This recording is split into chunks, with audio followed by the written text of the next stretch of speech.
네, 김영철 북한 통일전선 부장이 우리 시각으로 오늘 새벽, 현지 시각으로는 오후 2시쯤 뉴욕에 도착했죠.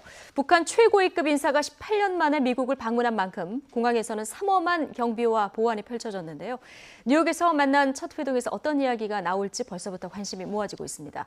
김열수 한국군사문제연구원 안보전략실장 그리고 신범철 아산정책연구원 안보통일센터장과 이야기 나눠보겠습니다. 자, 두 분 어서 오십시오. 네, 안녕하세요. 자, 우리 시간으로는 오늘 새벽이고요. 현지 시간으로 이제 낮 시간대 김영철 통전부장이 도착을 했는데요. 미 국무부 소속으로 보이는 경호 차량 4-5대가 이제 호위를 했다 이런 보도가 있었거든요. 그만큼 미국에서도 뭔가 이렇게 신경이 쓰이는 인물일 수밖에 없는 거죠. 그렇죠. 지금 상황이 엄중한 데다가 중요한 회담을 앞두고 있기 때문에 안전 문제라든가 그런 부분에서 배려를 한 거라고 생각합니다. 사실 이렇게 바깥으로 나가는데 특별한 예우를 하는 것은 외교부 장관 수준 이상이면 해주긴 합니다. 예. 그런데 이렇게 시큐리티 차량이 4대 이상 붙었다는 것은 아주 예외적인 거고 그만큼 미국도 김영철의 안전 문제에 대해서 신경을 쓰고 있다. 그런 것을 보여주는 거라고 생각합니다. 예, 북미 회담의 어떤 성공 가능성을 미국에서도 굉장히 바라고 있다. 이런 것도 보여주는 한 단초가 아닌가 싶은데 지금 보면은 취재 기자들이 어마어마하게 모이지 않았습니까? 그래서 이제 VIP 통로로 나올까, 계류장으로 나올까 이게 관심이었었는데 계류장으로 나왔거든요. 이건 어떤 의미가 있는 겁니까? 계류장으로 나온다는 게 이제 비행기가 이제 서는 곳이잖아요. 그렇죠. 서는 곳인데 통상 이제 일반 사람들은 이제 VIP 그 통로를 따라서 이렇게 나오는데 그 비행기가 서는 곳까지 차량이 들어갔다는 얘기거든요. 그래서 경호 차량이 들어가서 거기서 바로 내리니까 완전히 이 신문 기자들, 언론사, 취재진들 다 따돌리고 갈 수 있는 거고 지금은 이제 이 사람 같은 경우에는 이제 사실상 어떻게 보면은 위의 가능성이 그 사람에 대한 테러라고 표현하면 좀 곤란하고 그 사람에 대한 신체의 위의 가능성이 굉장히 높은 사람이죠. 왜 그러냐면 천안함 폭침의 주역이고 또 연평도 포격 도발의 주역이고 또 어떻게 보면은 우리 DMZ의 그 지뢰, 목함 지뢰 거기에 주범이기도 하고 게다가 이제 미국으로 봐서는 소니 픽처스 그 해킹의 주역이잖아요. 미국에서는 사실 독자적 제재 대상 아니겠습니까? 그렇죠. 독자적인 제재 대상인데 이게 이제 이 사람에 대한 좀 좋지 않은 감정을 가진 것은 한국인뿐만 아니라 미국 내에 있는 미국 사람들도 그럴 수 있거든요.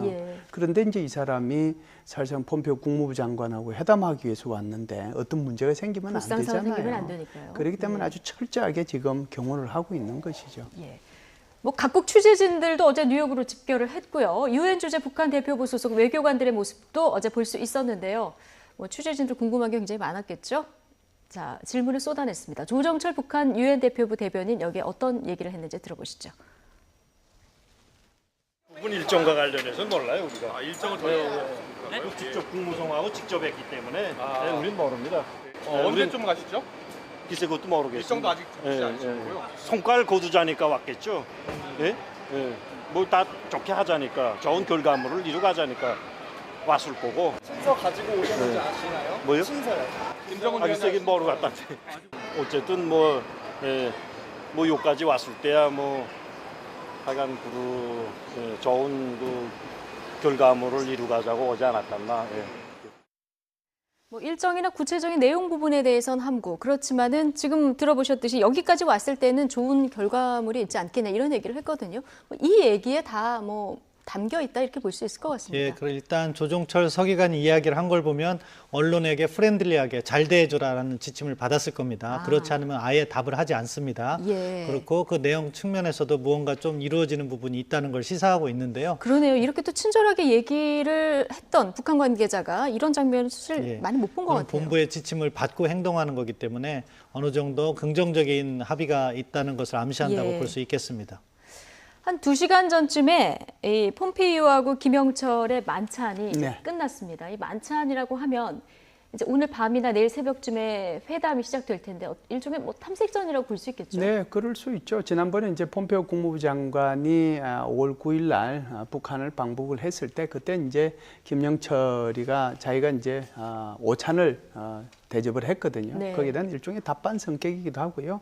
또 내일 이제 본격적인 게임이 시작되지 않습니까? 그래서 오늘은 주로 덕담 나누는 수준에서 식사를 했다라고 봐요. 그러니까 뭐 미국식 요리에 90분이면 딱 정상적이거든요. 그러니까 예. 통상 한 2시간 걸리는데 1시간 반에서 2시간이니까요. 와인 한 잔 딱 하면은 이게 뭐 90분짜리입니다. 그래서 네. 주로 오늘은 덕담 수준, 내일 뭐 어떻게 이게 뭐 이렇게 회담을 했으면 좋겠는가 그 정도 수준에서 오늘 끝났을 거고요. 본 게임은 이제 현지 시간으로 내일이죠. 31일. 그렇죠. 예. 네. 본 게임이 시작되는 내일 특히 더 주목이 되는데 그렇죠. 이 김영철의 뉴욕 방문의 최대 관전 포인트 가운데 하나가 트럼프 대통령을 직접 예방할 것이냐 이 부분인데요. 자, 이 부분은 어떻게 전망을 하고 있을까요? 민주평화당 박지원 의원의 전망 들어보시겠습니다. 폼페이오, 김영철, 서훈 예. 이분들이 합의돼서 하기 때문에 만나는 거지. 예. 합의가 안 합의가 안 됐으면 안 됐는데. 만나요. 그러니까요. 예. 예. 김정은 위원장한테 보고할 사항들이 있거든요. 예. 진행하다 보면은 예. 제 경험도 그래요. 꼭 그 사람들은 보고하더라고요. 예. 뉴욕에서는 유엔 북한 대사관이 있기 때문에 평양과 교신을 하는데 아무런 지장이 없을 거예요. 예. 그렇게 해서 김정은 위원장께서 됐다 예. 하면은 비로소 이제 형식적으로지만은 트럼프 대통령을 워싱턴으로 날아가서 예. 뵙고 올 것이다.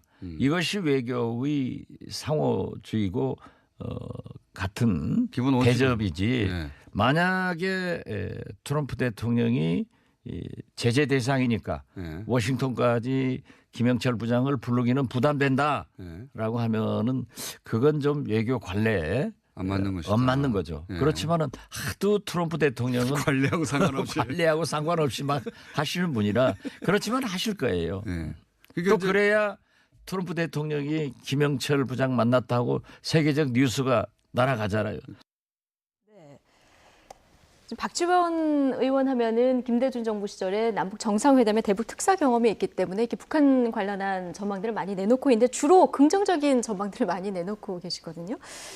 합의가 안 됐으면 김영철이 오지도 않았을 것이다. 자, 이런 전망을 하는데 어떻게 보십니까? 합의가 됐을 수도 있고 저는 아직 약간 안 됐을 수도 있다고 안 됐을 생각합니다. 수도 있다. 왜냐하면은 합의가 됐다고 가정을 했다면은 만약에 그러니까 판문점에서 성김대사와 최선희 부상이 만나서 더 이상 만나지 않고 회의가 종료된 다음에 김영철 통전부장이 출국을 했다고 하면은 그 합의가 된 것을 보고 갔다고 할 수 있겠지만 아직 회의가 진행되는 도중이었거든요. 그런 것은 뭐냐면은 첫날 아마 미국 측이 자기들이 생각하는 트럼프식 해법이란 걸 북한에 던졌을 것이고 그걸 확인한 다음에 출국한 것이기 때문에 거기에 대해서 그것을 수용할 가능성이 있고 수용한다면은 뭐 완전히 다 된 것이고 트럼프 대통령까지 예방을 할 것이다. 그런데 수용하는 것이 아니라 약간 추가적으로 새로운 제안을 할 가능성도 남아있다고 생각합니다. 예. 그 경우에는 뉴욕에서 한번 폼페이오 국무장관과 회의를 하고 그 결과에 따라서 트럼프 예방이 달려있다.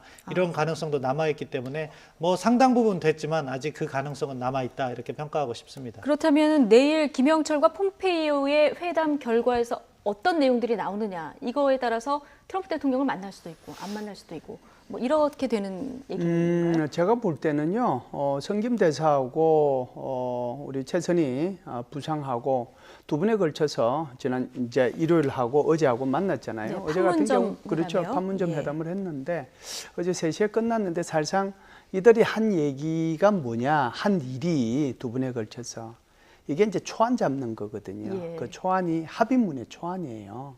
그래서 그 합의문의 초안이 만들어졌고 이 초안에 대해서 지금 각각 폼페이오 국무장관한테 보고가 돼 있을 거고 그리고 김영철이한테 보고가 돼 있을 겁니다. 이제 시간상으로는 시간이 이제 여유가 있잖아요. 촉박하긴 하더라도 예. 회의 끝난 결과들이 이제 다 보고가 된 거죠.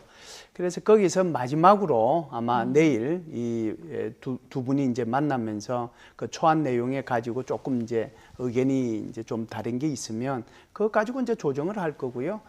제가 볼 때는 뭐 이렇습니다. 전체적으로 보면 트럼프 대통령이 회담 안 하겠다라고 얘기했을 때 해당 가능성은 빵이었잖아요. 그렇죠. 그런데 예. 김계관 제1부상이 아주 온유한 반성문을 썼을 때는 이게 50%로 올라갔거든요. 그리고 이제 좀 전에 말씀드렸다시피 이게 우리 성김 대사하고 최선희 부상하고 만났을 때 만나가지고 어제 3시에 회의가 끝났다면 굉장히 빠른 시간 내에 그렇죠. 끝났어요. 예. 이 정도 보면 70%로 올라갔고 이제 이 그 김영철이가 방미를 해서 내일 이제 하면 제가 볼 때는 90%까지 올라가는데 만일에 이제 김영철 통전부장이 김정은의 친서를 가지고 갔다면 그리고 이제 이 폼페오와의 회담 결과가 좋다면 제가 볼 때는 뭐 당연히 트럼프 대통령 만날 거고 미국 정상회담은 100%로 간다라고 보는 거고 이제 이 친서를 안 가지고 가고 그리고 이제 폼페오하고의 회담에서 결과가 안 좋으면 이것은 이제 트럼프 대통령을 만날 이유도 없고 미국 정상회담도 연기의 가능성이 있는 거거든요. 그렇군요. 그럼에도 불구하고 전체적인 분위기로 보면 저는 오히려 트럼프 대통령을 만나고 또 미국 정상회담이 되는 그런 긍정적인 면이 훨씬 더 많이 지금 보이지 않는가 이렇게 저는 전망을 합니다. 예. 내일 김영철 그 부위원장의 손에 친서가 들려 있는지 그리고 회담 결과가 어떻게 나오는지 그렇죠. 여기에 따라서 트럼프 대통령과의 만남이 이루어질 수도 있고 안 이루어질 수도 있다 이런 전망을 해주셨는데 어쨌든 조금 전에 얘기하신 이번 내일 그 세계 회담의 초안을 잡은 게 판문점 협상 아니겠습니까? 여기서 백악관에서는 뭐 긍정적으로 끝났다 이런 지금 전망을 내놓고 있는데요. 이걸 밑그림으로 이제 뉴욕에서 공을 넘겨받은 거잖아요. 여기서 이제 협상을 이어가야 되는데 지금 미국과 북한이 대립하고 있는 것이 이제 CVID와 CBIG. 그러니까 완전하고 검증 가능한 하고 또 불가역적인 이런 어떤 비핵화 그리고 이쪽에서는 체제 보장. 이거의 시간표가 서로가 생각하는 게 다른데 이 접점을 어디서 찾느냐 이게 지금 관건 아니겠습니까? 예, 그렇습니다. 먼저 회담에 관련해서 미국 측에서 나온 얘기를 잠깐만 더 설명드리면은 세라 샌더스 백악관 대변인이 뭐라고 했냐면은 they will discuss continuously인가 그래서 계속적으로 대화를 한다. 그리고 네. so far라는 얘기를 했어요. 지금까지는 positive하다. 그러니까 대화가 끝난 게 아니라는 걸 So 시사. far. 예. 예. 그래서 대화가 끝난 게 아니라는 것을 갖다가 시사를 했거든요. 음. 그러니까 이러한 논의가 좀 진행되고 있다. 그렇게 봐야 될 것 같고 폼페오 국무장관도 그런 차원에서 뭐라고 얘기했냐면은 all day라고 이렇게 얘기를 했으면 하루 종일 협상을 한다. 그러니까 네. 아직도 완전한 타결보다는 무언가 협상거리가 있다는 걸 시사했다고 보고요. CVID와 CVIG는 뭐 CVID는 미국에서 그간 확실히 이야기를 해왔던 것이기 때문에 이제 우리 시청자들께서도 내용을 잘 아실 것 같아요. 네. 완전하고 검증 가능하고 불가역적인 비핵화해서 뭐 프론트 로디드 방식이라고 해서 핵무기와 핵물질을 먼저 빼겠다 이런 여러 가지 설명이 있는데 예. CVIG는 사실은 조금 새로운 이야기입니다. 그 말을 처음 만든 거는 사실 한국에서 만들어졌어요. 아 그래요? 예, 서울대 이근 교수가 먼저 한 넉 달 전쯤에 이야기를 꺼냈고 그런 것들이 확산되면서 미국 측도 북한이 이런 식의 생각을 하겠구나 하면서 폼페오 국무장관이 이제 최근에 사용을 하게 되었는데 네. 내용은 뭐냐면은 결국 북한은 자신이 가진 핵무기를 완전히 내놓은 거니까 그걸 갖다가 불가역적으로 내놓으라고 하니까 체제 보장 부분도 불가역적으로 해줘야 된다 그렇죠. 하는 개런티, 부분인 거죠. 보장을 해주겠다는 예, 거예요? 그렇습니다. 거긴 두 가지 시사점이 있습니다. 먼저 보장을 많이 해줘야 된다. 하는 예. 내용이고요. 그런 것은 뭐 북한에 대한 경제라든가 또는 뭐 외교관계 수립 그리고 군사적 문제까지도 보장을 북한이 원하는 걸 많이 해줄 수 있다. 다른 하나는요. 이 불가역성이 의미하는 것은 의회 비준을 받으라는 얘기입니다. 예. 그러면서 법률적으로 이렇게 하면 이것을 갖다가 가역적으로 행정부가 마음대로 할 수가 없기 때문에 그 두 가지 측면이 있고 그래서 폼페오 국무장관도 그 CVIG를 어디서 얘기했냐? 미국 의회 상원 청문회에서 얘기를 했습니다. 그렇기 때문에 아마 미국이 생각하는 것은 북한이 원하는 체제 보장을 가능하면 많이 들어주고 그것을 갖다가 의회 비준까지도 해줄 생각이 있다. 예. 그것을 시사한다고 봅니다. 의회 비준까지 받아야 되는 상황이다. 그러면 미국 내 사실 지금 반발 여론도 많이 있거든요. 이 부분에 좀 어려움은 없을까요? 예, 어려움이 뭐 전혀 없다고 볼 수는 없는데요. 오히려 이제 민주당 입장에서는 북한과의 관계가 더 개선되기를 바라고 있기 때문에 아마 이제 이 회담의 결과가 긍정적으로 나오면 제가 볼 때는 뭐 큰 문제 없이 갈 거라고 생각합니다. 오히려 공화당에서 문제를 이제 시비를 걸게 될 텐데요. 사실상 지금 이 트럼프 행정부가 한 걸 유심히 보면 5월 9일 날이죠. 5월 9일 날 이란 핵협정에서 탈퇴를 해버리거든요. 예. 그러니까 이 정도의 협정 가지고는 CVID를 할 수가 없다. 근데 5월 9일 날이 폼페오 국무부 장관이 방북해가지고 김정은 위원장 만나는 날이에요. 그렇죠. 그런데 일부러 그날을 택해가지고 메시지를 탈퇴를 한단 던진 말이에요. 그 말의 의미는 우리 CVID 이거 확실히 간다. 그러니까 내가 이란 핵협정 이거 내가 지금 파기할 정도로 이런 나는 의지를 갖고 있으니까 따라오든지 안 따라오든지 판단은 네가 해라. 이렇게 얘기한 거란 말이에요. 그렇기 때문에 지금은 이제 제가 볼 때는 전체적으로 CVIID에 북한이 많이 지금 그쪽으로 발걸음을 옮겼다라고 생각해요. 그렇기 때문에 어제 지금 성김 대사하고 최선희 얘기의 그 결과에 대해서 아주 진전이 많이 됐다, 뭐 좋게 생각한다라고 그렇게 미국에서 반응이 나오는 이유도 그거라고 저는 보거든요.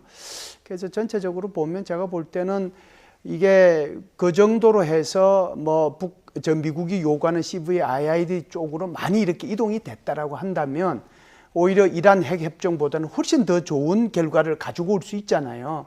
그렇기 때문에 의회에서는 반대할 이유가 없어요. 그래서 이제 의회에서 일단 승인을 해주고 비준을 해주면 이것은 조금 지금 우리 신 박사님 말씀하신 것처럼 영구성을 띌 수 있죠. 정말 그 퍼머넌틀리하게 갈 수가 있기 때문에 북한에서도 좋은 거죠. 미국 입장에서는 완전한 비핵화의 내용을 포기할 수 없기 때문에 이제 보장을 많이 해주는 그렇죠. 쪽으로 지금 방향을 튼 것 같은데요. 자, 이런 가운데 최근 CIA 보고서에 보면 김정은 위원장이 이제 평양 시내에 햄버거 프랜차이즈를 허용할 것을 검토하고 있다, 이런 내용이 나왔거든요. 햄버거 프랜차이즈의 평양 허용, 뭐 어떤 의미가 있는 겁니까? 북한이 개혁 개방을 하고 서구의 문물을 받아들일 준비가 되어 있다는 메시지이기 때문에 사실은 우리는 완전히 이제 그렇죠. 개혁 개방으로 가겠다. 그렇죠. 그러니까 비핵화 합의도 하고 그런 식으로 해서 조금 열겠다, 이런 의미가 들어있다고 생각합니다. 근데 문제는 그 CIA 보고서 자체는 또 무슨 표현을 하냐, 그럼에도 불구하고 북한이 비핵화할 가능성은 매우 낮다, 이렇게 평가를 하고 있기 때문에 어떻게 해석을 해야 됩니까? 그러니까 그러면? 지금 가능성 전반적으로 이 비핵화라는 것이 그만큼 어렵다 하는 것을 강조한 보고서인데요. 그럼에도 불구하고 북한의 변화 가능성은 있다, 이걸 시사하면서 김정은 위원장이 그런 햄버거 프랜차이즈 도입 가능성이 있다고 하니까 긍정적인 측면을 살려가자, 그런 취지의 보고서라고 평가합니다. 자, 어쨌든 지금 북미 정상회담 준비 지금까지는 잘 진행이 되고 있는 것 같은데요. 자, 백악관은 이번 북미 회담 날짜를 확정지었습니다. 샌더스 백악관 대변인의 발언 들어보시겠습니다. Their talks will continue. So far, the readout from these meetings has been positive, and we'll continue to move forward. We'll be ready if it does on June 12th, and if it's not, then we'll be ready if it takes place on July 12th. 네, 6월 12일에 열릴 것이다. 네. 이렇게 이제 전망을 하면서 사실상 확정을 지었는데 뒤에 보면은 7월 12일에 열릴 가능성도 제기를 했거든요. 네. 이건 어떻게 해석하세요? 그냥 연기 가능성을 그냥 6월 12일인데 7월 12일 날 열릴 수도 있는 거야. 열려도 우리는 한다. 네, 여기 그렇죠. 방점이 있다고 보면 그렇죠. 되나요? 그래서 긍정적으로 보면 연기를 하더라도 우리는 할 가능성이 있다라고 얘기하는 거고요. 네. 특정한 날짜가 의미 있는 것은 아니고 연기되더라도 우리는 할 수 있다. 그 말의 의미를 거꾸로 해석을 하면 북한에 대한 압박은 계속되는 거죠. 우리 연기할 수도 있으니까 네가 연기하기 싫으면 CVII도 쪽으로 발걸음 더 많이 옮겨라, 이 얘기거든요. 압박의 멘트다. 그렇죠. 예. 네. 지금 백악관에서는 아까 말씀하셨듯이 회담으로 하루가 꽉 찰 거다. 마라톤 협상을 얘기를 했거든요. 내일 아마 하루 종일 회담이 진행될 것 같아요. 그 안건이 북한이 얼마만큼 트럼프식 해법에 대해서 반응을 내놓느냐가 중요할 것 같습니다. 그러니까 성킴 대사, 최선희 부상 간의 논의 사항에 대해서 어느 정도 합의가 이루어졌고 그 합의 자체를 갖다가 김영철 통전부장이 부인하지 않고 이 방향에서 약간만 조정해달라 하면은 그걸 갖다 미측이 수용하면은 바로 끝날 수도 있다고 생각합니다. 일단 하루 종일 잡은 것은 아직 그 부분에 있어서 북한 측 입장을 확인하지 못했기 때문에 시간을 열어둔 거라고 생각하고요. 그런데 만약에 김영철 부장이 판문점에서 논의한 거 이외에 새로운 안건을 이렇게 어떻게 보면 역제안하는 거죠. 그런 상황이 되면 회의는 예상보다 길어질 수가 있는 거죠. 이 경우에는 이제 트럼프 대통령을 만나는 것이 확실시되지 않는 부분이 있기 때문에 이러면은 일정이 또 변경될 수도 있습니다. 그렇기 때문에 북한 측에서도 그렇고 미국 측에서도 일정은 완전히 이렇게 확정된 것은 아니다라는 이야기를 하고 있는 건데요. 그 전반적인 흐름은 저도 김열수 교수님께서 말씀하신 것처럼 긍정적인 방향으로 가고 있는 것 같은데 과연 김영철 통전부장이 꺼내놓을 히든카드, 이 협상이라는 게 원래 그렇습니다. 지금 북한도 나름대로 자신들의 운명을 가지고 협상을 하는 것이기 때문에 미국이 준 카드를 그대로 100% 받을 가능성은 거의 없다고 생각합니다. 무언가 그 틀에서 자신의 이익을 관철시킬 새로운 카드를 꺼내는 거죠. 이제 그것의 정도가 그렇죠.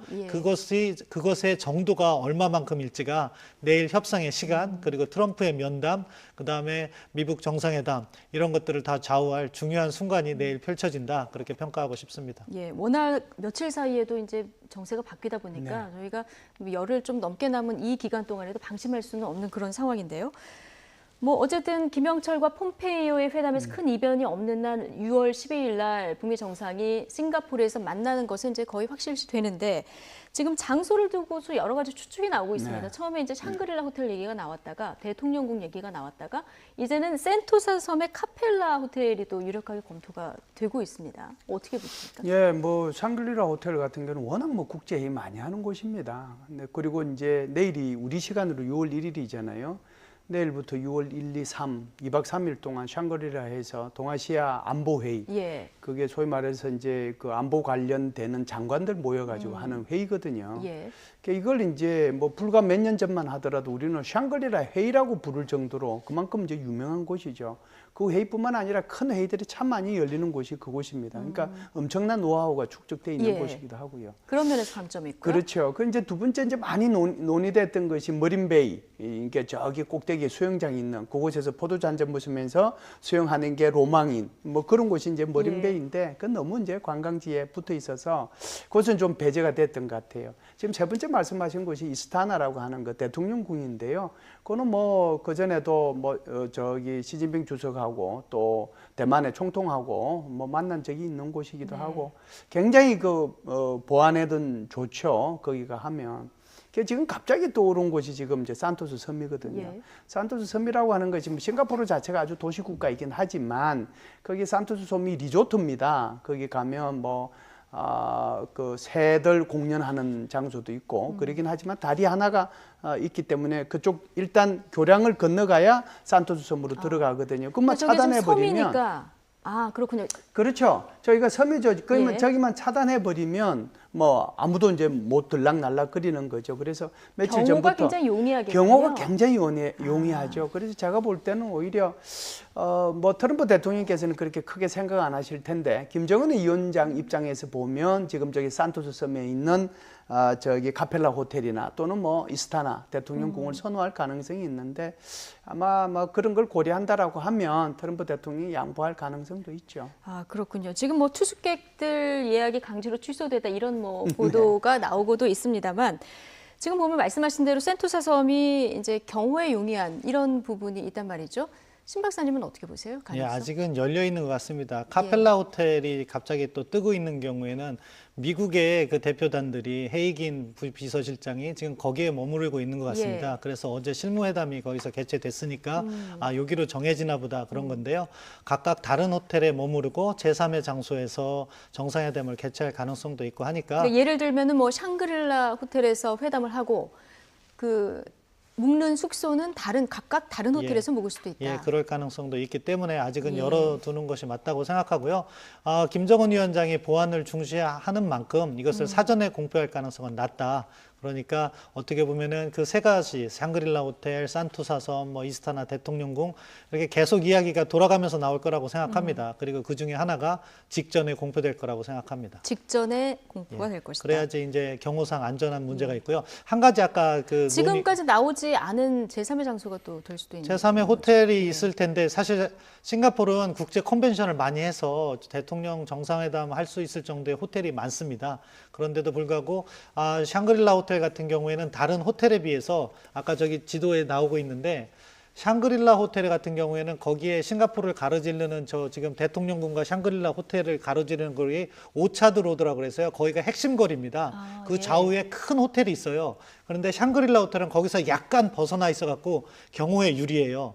그런 장점이 있고요. 대통령궁 이스타나는 완전히 큰 나무로 둘러싸여 있어서 안을 들여다 볼 수가 없고 그렇기 때문에 또 안전하고요. 산토사 섬은 아까 김열수 교수님께서 설명해 주신 것처럼 다리로 연결되어 있기 때문에 그걸 차단하면은 안전한데 저 산토사 섬을 정상회담하자고 다 비울 수 있을까? 그 부분은 전 좀 의심이 듭니다. 예. 그런 부분에 있어서 여러 가지 가능성이 계속 제기되다가 직전에 발표되지 않을까 그런 생각을 하는 거고요. 아까 그 협상 부분 잠깐 제가 설명 못 드리는 부분이 있어서 말씀드리면은 아마 의제 협상은 직전까지도 계속될 수 있다고 생각합니다. 그래서 오늘 뭐 김영철과 폼페이오 만남 이후에 예, 큰 틀에서 합의가 되면 직전까지, 예. 그 안에 세부적인 실무 협상은 계속되고 만약에 최종 단계에서 합의가 안 되더라도 거기는 공란으로 놔두고 트럼프 대통령과 김정은 위원장의 결단을 통해서 그걸 갖다가 풀 수 있을 정도까지도 놔둘 수 있다고 생각합니다. 네, 두 정상이 풀 여지를 조금 남겨둘 수도 있다 전망을 해주셨습니다.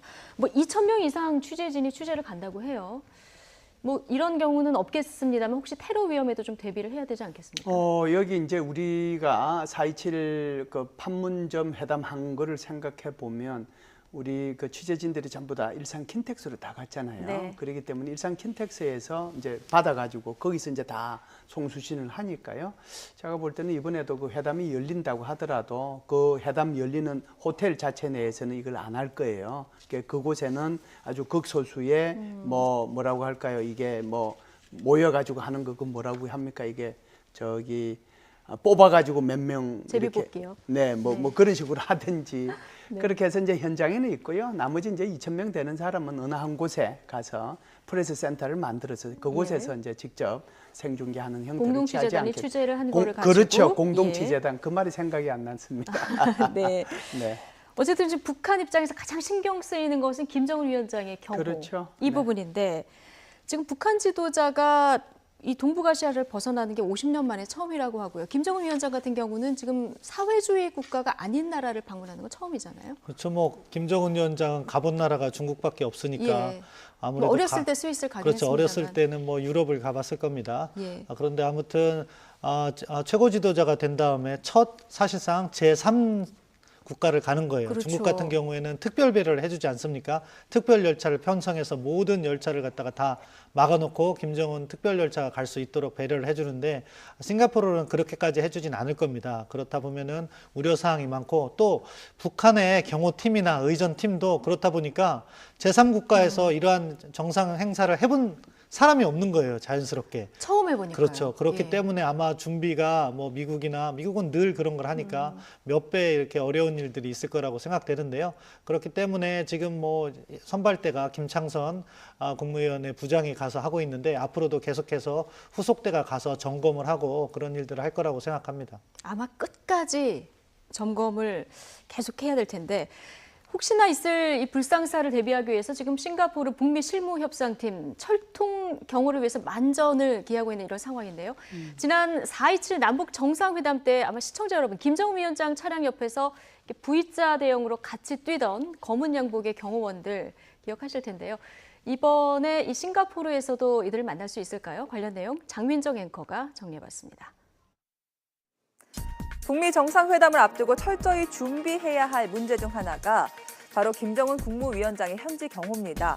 우리가 남북 정상회담 때 보고 깜짝 놀랐던 이 V자 경호가 재현될까요?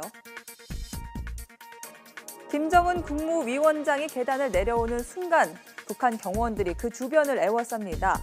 순식간에 V자 대형을 만들어 철통 경호합니다. 김 위원장이 차에 올라타자마자 역시나 V자로 에워싸지요. 차량 속도가 점점 빨라지자 함께 속도를 올리며 수백 미터를 경호합니다. 그 와중에 발까지 딱딱 맞춥니다. 이들은 지난 2월 김여정 부부장이 왔을 때도 양복에 선글라스 차림으로 경호에 나섰던 974 부대 소속입니다. 190cm가 넘는 훤칠한 키에 건장한 체격이 눈에 띄는데요. 대부분 북한 고위급 출신 자제들입니다. 출신 성분의 체격 조건까지 깐깐하게 따져 중학교 졸업할 무렵부터 미리 선발해 고도의 특수교육을 한다는데요. 그만큼 처우도 상당한 것으로 알려졌습니다. 북한 김정은 위원장의 경우는 크게 두 갈래로 나뉘는데요. 앞서 보신 974 부대는 김정은 위원장의 근접 경호를 맡고요. 963 부대는 김 위원장이 방문할 예정 지역에 미리 병력을 보내 수색하고 당일에는 외곽 경호를 수행하고 있습니다. 자, 그렇다면 다음 달 싱가포르에서 열릴 북미 정상회담에서 김정은 위원장의 경우는 어떻게 이루어질까요? 지난 3월 중국 방문 때가 좋은 예가 될 것 같습니다. 물론 북한 경호원들도 함께 갔고 중국 공안의 최고 수준의 호의도 받았습니다. 경의하는 최고 용도 자동차께서와 릴솔종 요사께서 타신 자동차 행렬은 21대의 모토치클의 호의를 받으며 낚시터 국빈관으로 향했습니다. 네, 국제 관례에 따라 행사 개최국인 싱가포르의 경찰력에 도움을 받을 가능성이 있고요. 또 미국 백악관 비밀 경호국이 공조할 거란 관측도 나오고 있습니다. 북한에서는 오토바이를 모토치클 이렇게 얘기를 하는군요. 지금 아까 김정은의 그 경호부대원들 보면은 키가 190cm 정도, 굉장히 큰 키의 그 젊은 청년들이 모여 있는데요. 출신 성분도 다 따지고. 자, 이 사람들이 이제 974 부대 그리고 963 부대 뭐 이렇게 나눠져서 경호를 한다고